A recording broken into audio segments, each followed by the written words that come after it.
Jika orang tua mewasiatkan untuk studi S2 ke luar negeri, namun di sisi lain ada seseorang yang datang untuk melamar, apa sebaiknya yang kita pilih?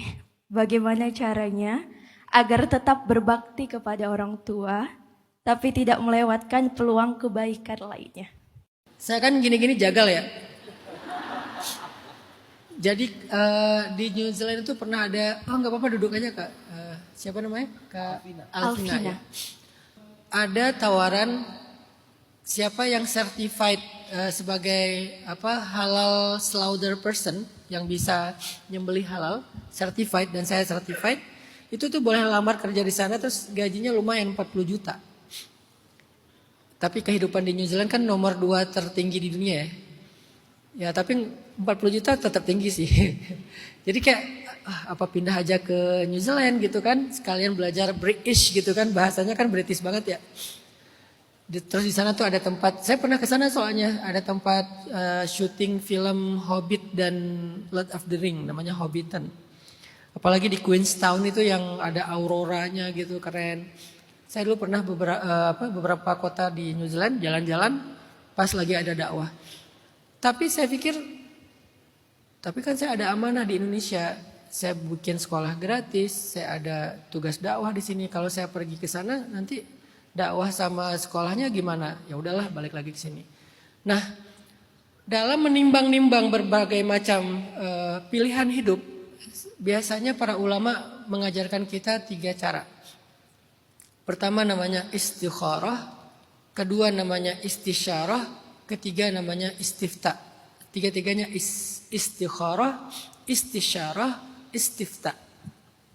Apa itu istikharah? Meminta pendapat Allah. Apa itu istisyarah? Meminta pendapat orang yang lebih berpengalaman.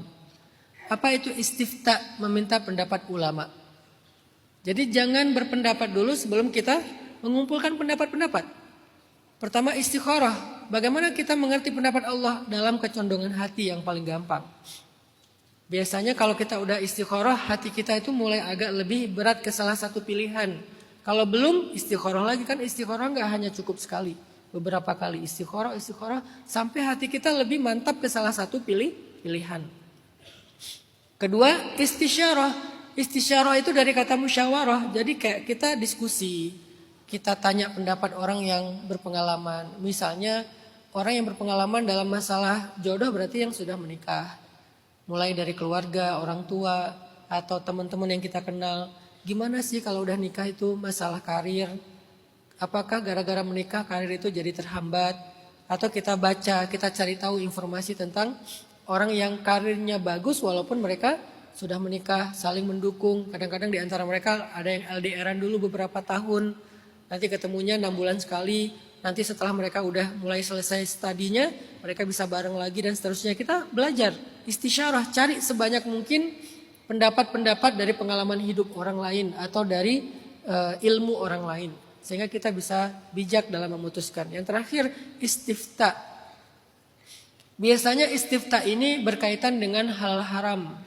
Kalau pilihannya semuanya halal, berarti nggak terlalu butuh istifta. Biasanya istifta itu tentang meminta fatwa. Ini boleh nggak sih? Ini boleh nggak sih? Ini halal nggak sih? Ini haram nggak sih? Gitu. Itu biasanya istifta. Kalau kita udah istifta, lalu para ulama memfatwakan ini halal, yang ini haram, pasti kita harus memilih yang halal. Nggak bisa kita memilih yang haram. Atau para ulama memfatwakan dua-duanya halal, atau tiga-tiganya halal, atau empat-empatnya, kan pilihan itu bisa banyak. Semuanya halal. Ya udah tinggal kita kuatin istisyarah sama istikharahnya. Jadi tempuhlah 3 cara ini dan ini bukan urutan ya, tapi ini adalah mana yang paling mudah dulu buat kita. Kayaknya yang paling mudah sih istikharah sih. Kemudian baru istisyarah. Kalau mau di awal diurut, justru yang pertama itu istifta dulu. Biar kita tahu ini halal nggak nih. Kalau udah halal, ternyata yang halal dari 5 pilihan itu 3 halal. 3-tiganya boleh secara agama. Baru kita istikharah di antara 3 ini. Mana yang lebih baik, minta pendapat Allah, Allah lebih mengerti gitu. Coba Mbak Alvina banyakin lagi istisyarah sama istikharah. Saya yakin dua-dua pilihan ini insya Allah halal, jadi nggak terlalu butuh istifta. lebih butuhnya itu istisyarah sama istikharah. Lebih banyak diskusi, termasuk kayak gini, nanya pendapat saya. Mungkin saya nggak ngasih pilihan, tetapi memberikan beberapa insight tentang cara memilih. Oh ternyata memilihnya dengan cara istisyarah dulu, diskusi lebih lanjut lagi. Atau mungkin diskusi sama calon suaminya Mbak Alvina. Apakah misalnya setelah menikah dia mau mendukung pendidikannya Mbak Alvina walaupun LDRan misalnya. Berarti yang tadi bukan pilihan, bisa dijalanin dua-duanya kan. Gak apa-apa setelah nikah kamu kuliah aja.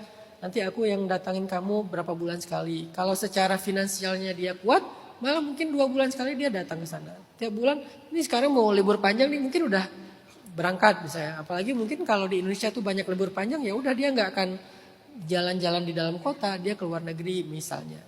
Atau kamu yang pulang, atau gimana lah kita, pokoknya insya Allah nggak akan menghalangi karir kamu. Kalau itu dia berkomitmen berarti udah selesai satu masalah. Atau misalnya dia malah berpikir, ya udah kamu mau kemana, mau ke Kanada misalnya ya. Ya udah aku cari-cari peluang kerja di sana, mau ke Jepang. Terus sekarang lagi ada peluang tinggal di kampung Jepang dapat 500 juta kan dari pemerintahnya. Gak tahu itu benar apa enggak, pokoknya viral aja ya. Sampai saya juga galau, aduh apa ke Jepang aja ya. Dapat 500 juta tinggal di kampung di Jepang. Tapi gak tahu bosan gak sih tinggal di pelosok kayak gitu. Tapi sebosan-bosannya tetap aja Jepang kan. Atau ke itu yang kemarin juga ada tuh Finlandia kalau nggak salah. Dikasih tanah sekian ribu meter, kalau kita berkomitmen tinggal di sana minimal sekian tahun gitu. Itu nanti dikasih tanah, dikasih rumah, malah dikasih pekerjaan dan segala macam. Banyak juga tuh peluang-peluang kayak gitu misalnya. Akhirnya si calon suaminya berpikir, kayaknya aku kayak resign aja deh, aku mau kerja di sana. Kan ada tuh artis yang udah sukses kan kerja di luar sebagai apa sih? Ngelas ya. Tapi tukang las di luar negeri ternyata keren ya gitu ya. Jadi tukang las kayak jadi apa gitu misalnya. Jadi banyakin istisyarah, musyawarah baik dengan calonnya, dengan orang tuanya, dengan orang-orang yang berpengalaman. Musyawarah, selesaikan ini secara diskusi dengan musyawarah. Mudah-mudahan dengan kayak gitu Kak Alvina, saya berharap justru nggak perlu memilih, bisa menjalani dua-duanya.